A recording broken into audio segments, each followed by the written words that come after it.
Tu pries, tu pleures, tu dis « Seigneur, pardonne-moi ». Mais pourquoi le poids du péché est encore là? Pourquoi tu retombes encore malgré tes larmes?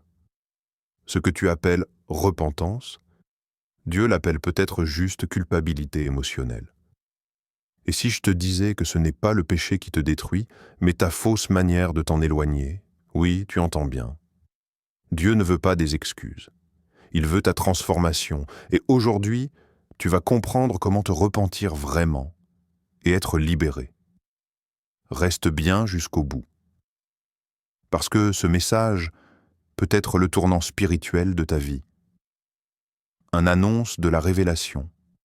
Il y a des vérités que Dieu ne crie pas. Il les murmure. Mais ce murmure-là, aujourd'hui, il traverse l'épaisseur de ta distraction, de tes habitudes, de ton âme en lutte. Il ne frappe pas à ta porte, il l'ouvre. Voici ce que Dieu m'a mis à cœur de te dire. Ce que tu appelles repentance n'est parfois qu'un soulagement émotionnel. Mais ce que lui appelle repentance, c'est un basculement spirituel. Regarde bien. Tu pries, tu pleures, tu promets. Mais quand la tentation revient, tu glisses, pas parce que tu n'étais pas sincère, mais parce que tu n'étais pas transformé. La vraie repentance n'est pas un événement isolé, ce n'est pas une émotion religieuse du dimanche, ce n'est pas un moment d'effondrement, suivi d'une semaine d'oubli. C'est une révolution intérieure, une rupture, un divorce. Tant que tu pleures sans changer, tant que tu confesses sans te détourner, tant que tu regrettes sans te repositionner, tu ne fais que caresser ton péché tout en lui disant au revoir. Et le péché, lui, te regarde, et il sait que tu reviendras. Mais aujourd'hui, Dieu veut briser ce cycle, non pas par la force de tes efforts, mais par la puissance de sa vérité. Il te dit « Mon enfant, je ne cherche pas ta culpabilité, je cherche ton changement. Il ne veut pas de tes excuses, il veut ton cœur. Et pas un cœur poli, religieux, maquillé. Non, il veut un cœur brisé, un cœur exposé, un cœur tourné. Regarde, tu ne fais que t'excuser, dit l'Esprit. Mais as-tu pleuré pour ce que ton péché a coûté à ton âme?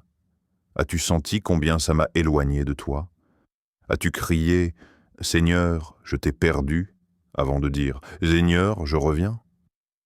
C'est ça, la vraie repentance. Ce n'est pas un pardon jeté dans l'air, c'est une agonie sainte, c'est une réorientation totale. Et Dieu m'a montré 5 mouvements spirituels. Non, pas des étapes à cocher, pas un rituel religieux, mais des percées, des secousses qui réorganisent de ton âme, des mouvements qui ne te laissent plus intact, plus tiède, plus flou, des réveils qui brisent tes pactes invisibles avec le mal, des clés pour sortir du cycle infernal de péché, remords, rechute, culpabilité, péché. Tu ne peux pas te libérer d'un piège dont tu refuses de voir les chaînes. Tu ne peux pas guérir une blessure que tu refuses d'ouvrir. Tu ne peux pas changer de direction tant que tu refuses d'admettre que tu marches vers l'abîme. Et donc Dieu t'emmène ailleurs, là où peu vont, là où l'ego est crucifié, là où l'orgueil est dissous, là où le silence est saint et la vérité est claire. Tu veux vivre libre? Tu veux arrêter de répéter le même cycle, les mêmes chutes, les mêmes regrets? Alors ouvre-toi. Laisse la lumière entrer. Pas une lumière douce, une lumière de feu. Celle qui purifie. Je ne vais pas t'offrir un discours de motivation. Tu n'as pas besoin d'être motivé. Tu as besoin d'être renversé. Tu veux que Dieu te restaure? Mais tu veux garder les débris que tu caches dans tes coins sombres. Tu veux goûter à la liberté? Mais tu refuses de lâcher la main du péché qui t'a séduit. Et Dieu dit « Assez, tu as pleuré, c'est bien, mais maintenant, pleure différemment. Pleure comme David. Pas parce qu'il a été découvert, mais parce qu'il a vu ce qu'il est devenu sans Dieu. Il n'a pas pleuré pour son trône. Il a crié « Ne me retire pas ton esprit ». Psaume 51, 11. As-tu déjà pleuré pour la perte de sa présence? Ou seulement pour la honte de ta faute? Voilà la différence. Et si tu entres dans cette compréhension, si tu laisses Dieu te retourner comme une terre dure qu'on laboure, si tu acceptes que la repentance est douloureuse parce qu'elle est glorieuse, alors oui, tu ne seras plus jamais la même personne. 2. Exploration biblique. Ouvre ta Bible. Non pas comme un lecteur, mais comme un témoin. Parce que ce que tu vas voir n'est pas une simple histoire, c'est une scène de douleur divine. Regarde David, l'homme selon le cœur de Dieu, l'adorateur, le guerrier, le roi choisi, celui qui écrivait des psaumes qui faisaient trembler les cieux, celui qui dansait devant l'arche de l'Éternel sans honte, celui qui refusait de lever la main contre Saül, par respect pour l'onction. Cet homme-là est tombé, et lourdement. Il a convoité une femme mariée. Il a abusé de son pouvoir pour la prendre. Il a tué son mari pour cacher sa faute. Il a menti, il a comploté. Il s'est tu. Et pendant un moment, le silence de David est devenu une offense. Pas seulement un péché d'action, mais un péché d'omission, ne rien dire, ne pas revenir, il aurait pu fuir encore, il aurait pu s'endurcir, mais Dieu l'a confronté, par un prophète, par une parabole, et là, quelque chose s'est brisé en lui. Il ne s'est pas justifié, il ne s'est pas réfugié dans ses exploits passés, il n'a pas dit « mais j'ai été fidèle jusqu'ici ». Non, il a craqué, il s'est effondré, et de ce lieu de ruine est sorti un psaume, un cri, un gémissement d'âme. Crée en moi un cœur pur, ô Dieu, renouvelle en moi un esprit bien disposé. Psaume 51, 10. Ce verset, ce n'est pas une ligne poétique, c'est le sang de son âme sur le parchemin. Un homme qui ne dit pas « répare-moi », mais « recrée-moi », pas « nettoie le vase », mais « fais-en un nouveau ».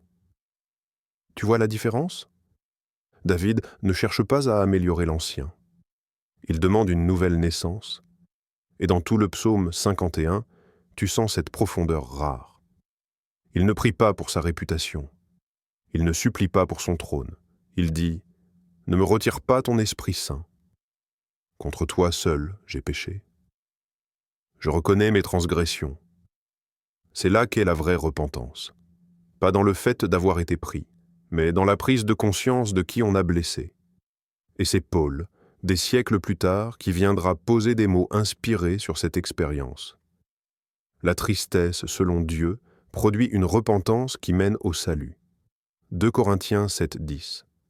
Pas une tristesse sentimentale, pas une honte toxique, mais une douleur sainte. La tristesse, selon Dieu, c'est quand tu pleures parce que tu t'es éloigné de sa face. C'est quand tu ne supportes plus d'être séparé de lui. C'est quand la distance entre ton cœur et le sien te devient insupportable. David a compris ça. Et cette compréhension a tout changé.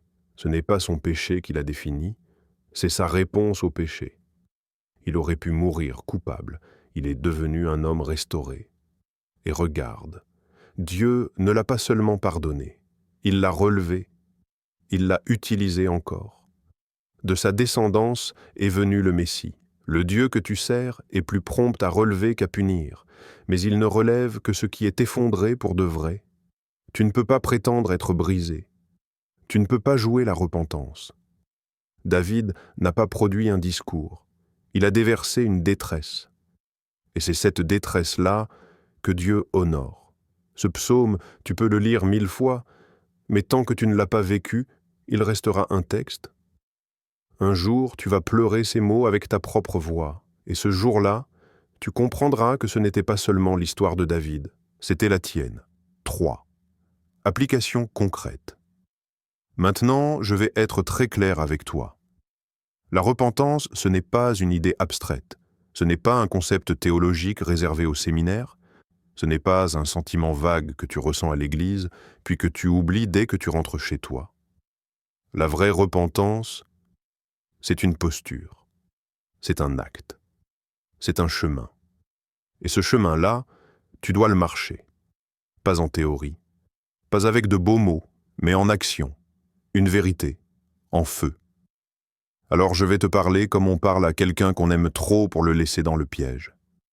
Tu veux sortir du cycle? Tu veux que le ciel s'ouvre vraiment sur toi? Tu veux sentir le souffle de Dieu restaurer ce qui était mort en toi? Voici ce que tu dois faire. Premier, expose le péché. Arrête les demi-teintes, les oui, mais, les c'est pas si grave, les Dieu connaît mon cœur. Oui, il le connaît. Et il attend que tu le lui ouvres vraiment.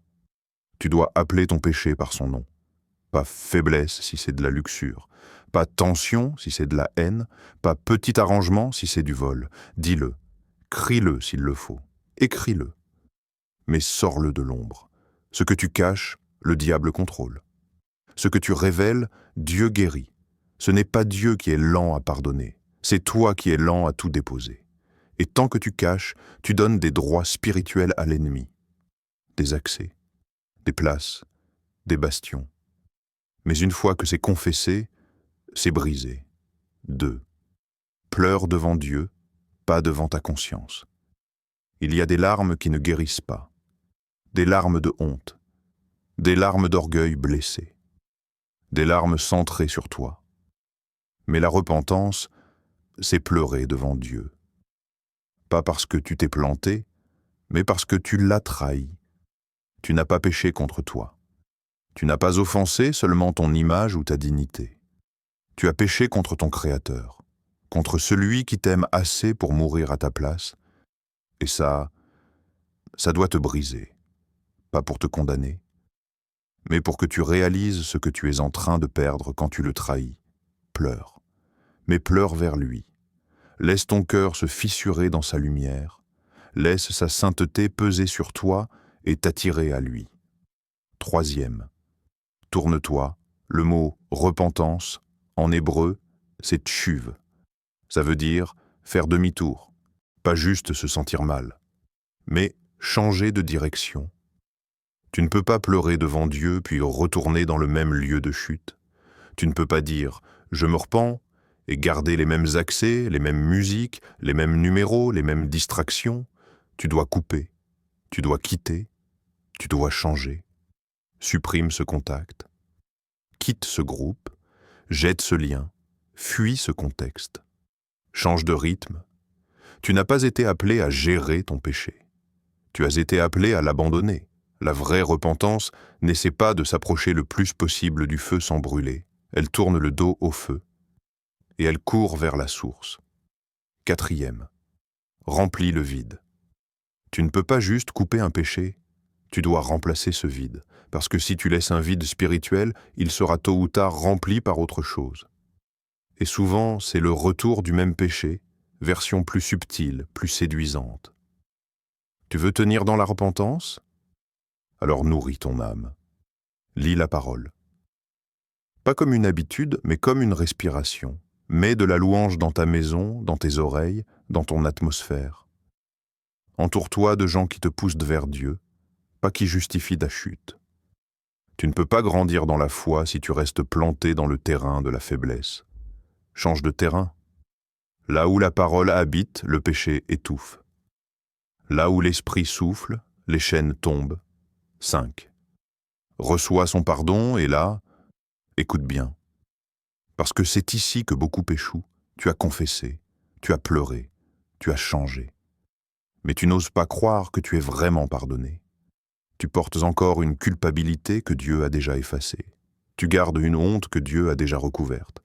Mais la parole dit, même si vos péchés sont comme le cramoisi, je les rendrai blancs comme neige. Ésaïe 1,18. Alors maintenant, lâche, relâche. Abandonne cette accusation intérieure. Tu n'es plus l'ancien, toi. Tu es lavé, tu es propre, tu es libre. Pas demain, aujourd'hui. Parce que quand Dieu pardonne, il oublie. Maintenant, choisis. Ne reste pas dans le flou. Soit tu te répands, soit tu te répètes. Il est temps que tu t'éloignes du péché comme on fuit un feu. Il est temps que tu t'approches de Dieu comme on court vers une source d'eau vive. Si ce message te parle, ne le garde pas pour toi. Marque ce moment. Écris dans les commentaires je me repositionne. C'est ton cri, ta déclaration. Et partage cette vidéo à quelqu'un qui a besoin de sortir de ses chaînes. Parce que la repentance, ce n'est pas ton effondrement, c'est ta renaissance. Prions, Père, je viens à toi, brisé mais sincère. Je ne veux plus maquiller mes fautes, je veux te les confier sans défense, sans masque.